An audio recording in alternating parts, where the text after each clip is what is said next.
So, let's talk about Hanja. When you see these characters, what's the first thing that comes to mind? For most of us, it's Chinese characters, right? Well, what if I told you that's not quite the whole story? In fact, what if that view is a massive misunderstanding of history? That's what we're digging into today. A really powerful argument that might just make you see things a little differently. This right here, this is the heart of the whole argument. It's a pretty bold claim, isn't it? Not China's script, but the very literary life our ancestors lived. It completely flips the script on thousands of years of history. The whole idea is that what matters isn't where these characters started, but who used them, and for what, for centuries upon centuries. All right, so let's break down this controversial idea. The source we're looking at basically says that calling Hanja Chinese characters and leaving it at that, well, it's a huge misunderstanding. We're not just talking about a little historical mix-up, it's again fundamentally misreading language and history itself. And look, it's easy to see why we think this way. It's kind of the default setting, you know?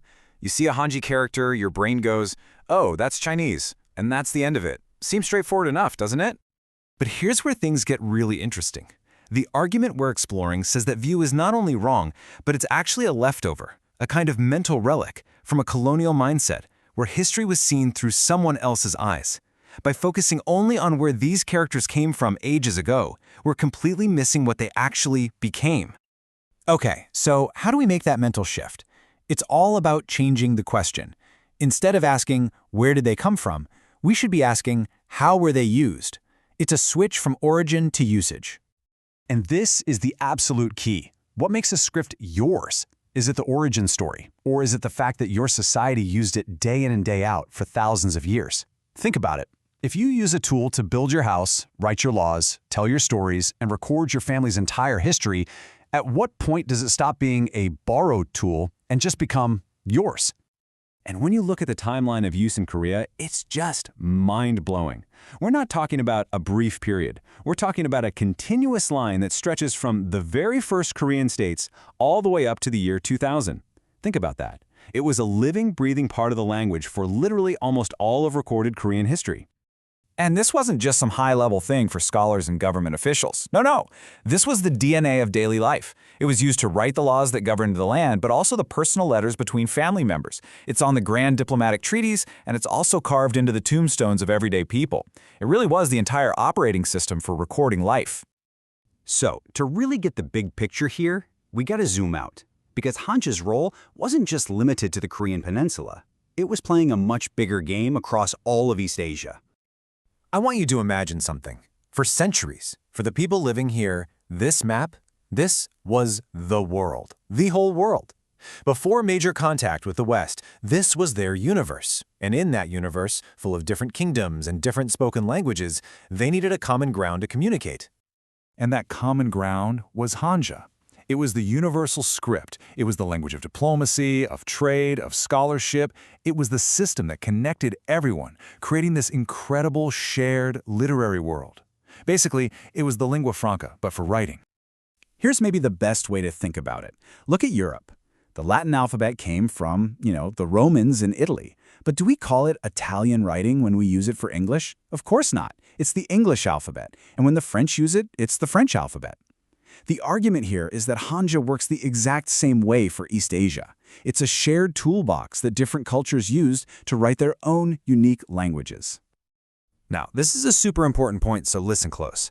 The Hanja that's woven into Korean history is not the same thing as the modern Chinese characters used today. They are two different beasts.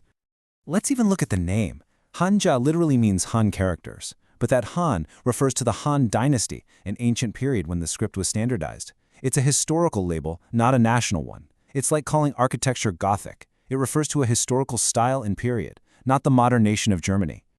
And when you put them side by side, the differences really jump out at you. In Korean, Hanja characters have one set pronunciation, no tones. But in Mandarin Chinese, it's a tonal language. The meaning of a sound can completely change based on your inflection. On top of that, Korean historically used the traditional, more complex characters, while mainland China switched to simplified characters. They're used in fundamentally different linguistic ways. Okay, so what? Why does any of this matter? Well, this is where we get to the real consequences. What happens when an entire society can no longer read its own history? What are the stakes? And I want to be clear, we're not talking about ancient scrolls here. Look at this stuff. A newspaper from 1965, an academic paper from 1990. This mixed script of Hangul and Hanja was totally normal until like yesterday in historical terms. The change happened so fast that the world our parents or grandparents grew up in, it's literally written in a code many of us can't read anymore. So what does that mean practically? It means you lose direct access to your own past. Imagine not being able to read your own family's genealogy, the DrJBHE&M, or walking past a historical monument and having the inscription be completely meaningless to you. Suddenly, you need a middleman, a translator, just to understand your own heritage. And that leads to an even bigger, more dangerous problem. When you can't read your own primary historical documents, you become completely reliant on someone else's translation and their interpretation. Your own history becomes secondhand information. It's a history that can be twisted, misunderstood, or even deliberately distorted. So where does that leave us? How are we supposed to think about the relationship between Hangul, the Korean alphabet, and Hanja? Well, the source we've been exploring offers up this really beautiful and powerful metaphor to tie it all together. Hangul is the soul of our language, and Hanja is the skeleton of our history. Hangul is brilliant, it's elegant, it perfectly captures the sounds of Korean. It's the life, the spirit. But Hanja is the framework, the structure that gives the body of history its shape and allows it to stand tall. You need both. A soul without a skeleton is just a ghost. A skeleton without a soul is just bones. And this is so important to remember. Hangul wasn't invented to kick Hanja to the curb. It was created to add to the existing literary world, to complement it, to make things better and more accessible for everyone. It was about succession, about building on top of what was already there, not about burning it all down and starting over. And that really brings us to the final point. This isn't about trying to go back in time. Understanding Hanja isn't about being old-fashioned. It's about taking back the keys. It's about reclaiming the ability to read your own history, understand your own culture, and define your own identity on your own terms. So I'll leave you with this question to think about. What happens to a people, to a society, when they lose the ability to read their own story? When your entire history is written in a language that has become foreign? What gets lost in translation?